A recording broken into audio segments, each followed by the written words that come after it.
Hey, Josh, let's talk about the retreats. Let's. Yeah. So we got one coming up March 5th through 8th in New Orleans. That's 2020. It's going to be from a Right. Thursday evening through Sunday noon. And we are just off the heels of our first retreat, which we held near my home in North Carolina. Let's talk a little bit about what that experience was like for the people who attended, for the group that we formed, and then we'll segue into what we learned from that, why we decided to do more, and what's going to Hmm. be going on in NOLA in March. Yeah. Um, the like that first retreat, the one that we just did, it was beautiful. I think that what the people got out of it mainly was just a real world physical connection to other humans who they have seen have very similar struggles. No one is in this alone. So to be able to physically spend some time in the same space with people who have similar goals and or at least parallel goals, like it was a beautiful thing. And I think it connected some people um, who are eternally grateful to actually be connected. When I think about all of the different folks who have come together since that first meeting in North Carolina who may not have been friends before.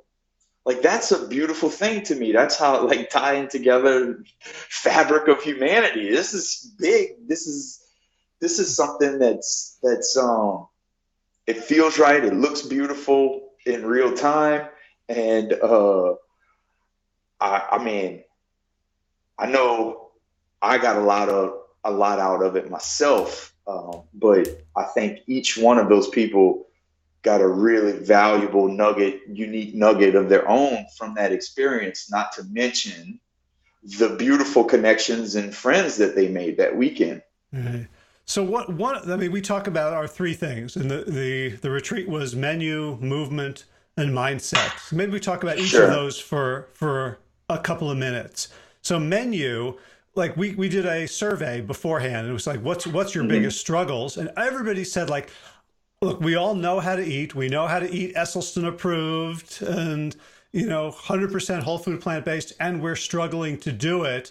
And people came Hmm. expecting us to give them the magic about how to be 100% whole food plant based. And as we Yeah. were going shopping for the food the day before, I realized you had a very different idea in mind. Can you talk about like what you were thinking and what we did and what happened?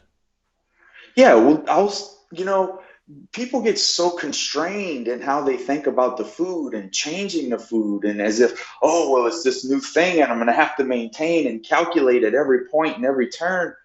And I don't know how to explain it to people, but being able to show it to people in real time, how to be more free form and flowing and forgiving when it comes to ability to attain certain ingredients, like to be able to exist in the real world and get a 95 out of 100 on any given meal at any given time in any given town, given any given grocery store to go to, you can make something really amazing. Um, and that was what I wanted to teach people. That's what I wanted to show people is how we cook in Louisiana. It's never, of course, there's cookbooks with gumbo recipes, but you don't ever see, a mama or not Mike with his gumbo recipe and his black iron pot making his gumbo. It's a free form thing. It's an art form. It's like making music. It's simple.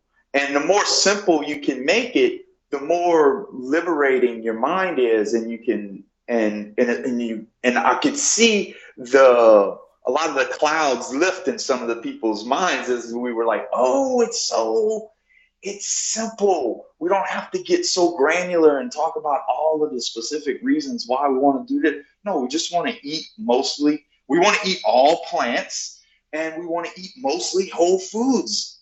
It's really that simple. Of course, we'd like to be 100%, But sometimes, depending on how life is working, where you are geographically, like we were in sort of a podunk area, um, uh, you get what you can get and you move forward. And so being able to display that to people, it's hard to explain that to people in a Facebook comment. That's why I think we get so caught up in the diet discussions, because we don't see it practiced in real time. And so for me to be able to take my food protocol, which is hard for me to explain to people, and put it on full display in person with folks while standing at the stove and saying, "Oh, I didn't think this would be a thing that you'd be interested in, but yes, I do this because of this." Like being able to have that sort of free form interaction with folks around my daily food protocol was useful, not only I think for them, but for me, and how to, like, that this is important to convey to other people. Does that Right. make sense at all? You know what I'm saying?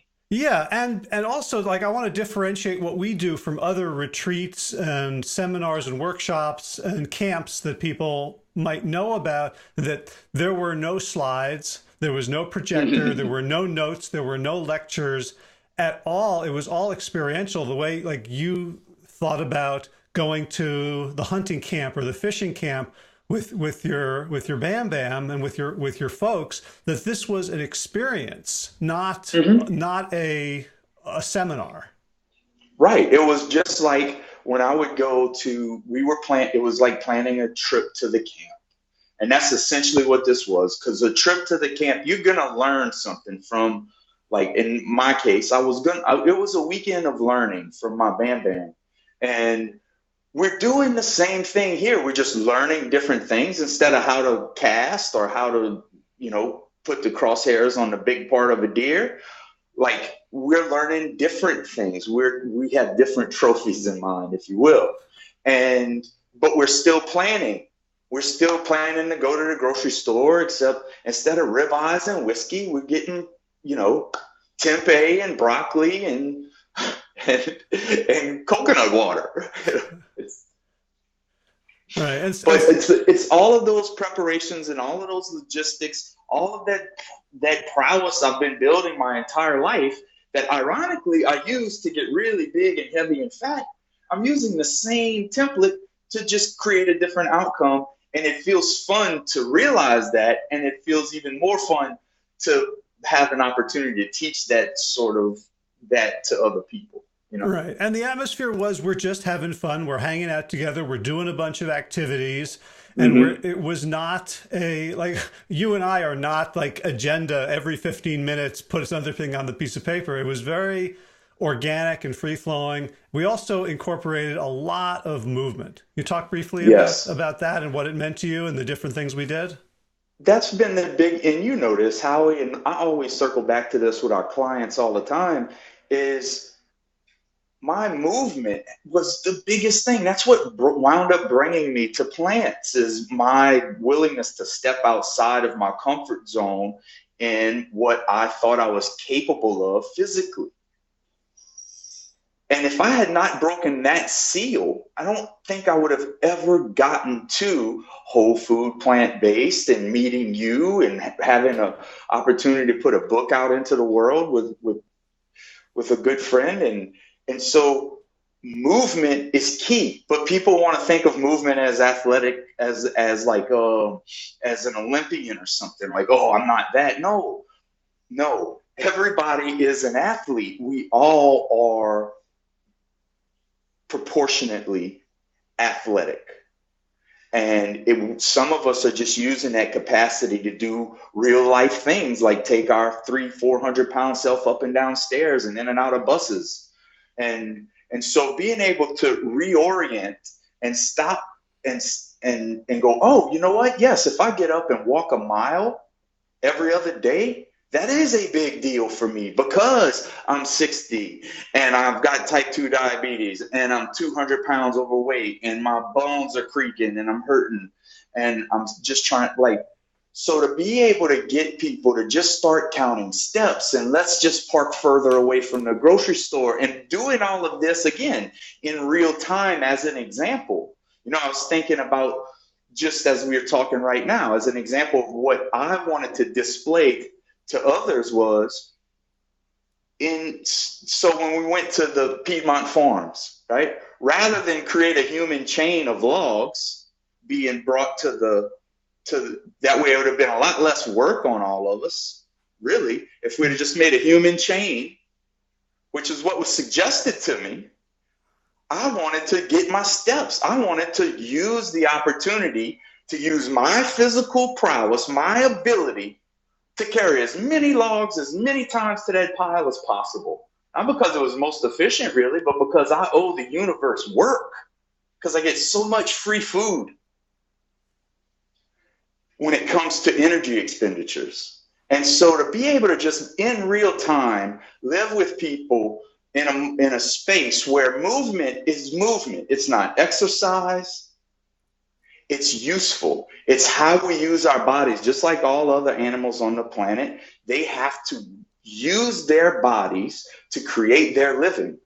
And so we have to shoehorn that into our lives. But we put the moniker of exercise on it and we avoid it. But it's not. It's life. If we just spend some time parking further away from the grocery store, taking an extra trip, that you don't need to, with a friend, maybe to the mall, just to walk, like just looking for extra ways. Take the stairs when you don't have to, even if you get on the elevator in the 3rd floor because you can't go all the way up. Like whatever you can do to move, more than you move now is a good thing. And I think that's what we try to nudge. That's how we try to nudge people's trajectory in the movement component of what we're about. And I think it's liberating the folks to realize, oh, okay, I don't have to hold my breath and think that I'm going to be an athlete when I can be one right now and take my training seriously today. Right. And that's powerful. So we got 3 minutes left to keep this to the Instagram time. So talk about what your vision is for the retreat in March on 5th through 8th in New Orleans. I envision just very similar thing where we can just go. It's almost like a camp trip. If you've never been to the camp before, that's what we're doing. But instead of fishing or hunting for animals to eat, we're fishing and hunting for things we didn't realize, for new ways of doing things, for templates instead of very specific granular ingredients. We're going to learn new protocols. We're going to expend energy in a way that makes us in balance with the energy we take in the kitchen in the afternoons and during lunch and in the morning. It's just going to be a real connection together. And a part we didn't talk about is we really get into the mindset of why we're doing these things, why we're chasing these things, why we want them. And to be able to do that in a setting of New Orleans, 300 years of history, all the walking and steps you could imagine in the world, and beautiful, beautiful new restaurants that people don't really know about, plant-based and otherwise. It would be an honor to sort of help guide a cohort, if you will, of human beings through one of my favorite places on earth, talking about some of my favorite things in the universe. Right. And our goal is that these are a life-changing few days, that it changes the trajectory. People had breakthroughs, like it was like popcorn, watching popcorn pop, right? We would have discussions in the evenings, and people, for the first time, I think many of them felt completely safe and accepted in a group, and were able to go to places inside themselves that they hadn't before. And that's where we're trying to create a breakthrough experience, so that everything else you do after this is slightly different, slightly more informed by the experience. And so people can bounce back quicker, have more success, and just be happier. Yeah, it's not about not failing ever again. It's about getting up quicker next time. That's what it's about. It's about ratcheting ourselves forward. And I think being in real time with real humans in the same geographical location, there's a certain osmosis that happens of just adopting and learning and nudging your trajectory. And I don't think it's like a quid pro quo, if you will, like, hey, we're paying you and we're going to learn this and we're going to get Y from it. It's really a learning experience of hey, I understand more about myself. I see what more about what he's about now, what they're about now. I've read the book, I've listened to the podcast, I've done all of the stuff. And to just be able to give people a more nuanced understanding of how I have been able to maintain all for these years, without having to try my best to explain it. I can just live it and be it right in front of them. It's very powerful to me, and I think it's very powerful for others as well. All right. Cool. So let's go. I'll give the URL. If people are interested, they can go read up about it and have a conversation whether this is right for them. It's Sick2Fit, and that's the number 2, sick2fit.com/NOLA, NOLA, which stands for New Orleans, Louisiana. It's all lowercase, sick2fit.com/NOLA. And we hope to see you there. It's going to be a blast. Yeah, we just need a few more people to fill the house. And I'm nervous about this stuff, guys. Please understand, like, this is very awkward for me, but I feel really compelled to push for it. I'm moving the chess pieces of my life to be able to be more of service in this way on a daily basis. And this feels right, even though it might be unscripted and a little bit haphazardly put together, the video itself and the event itself, for that matter. It's organic. It feels right. It's something that my partner and I feel really passionate about. And I would be forever grateful for being able to share a few days in my favorite place with you guys, if you are so compelled to come along.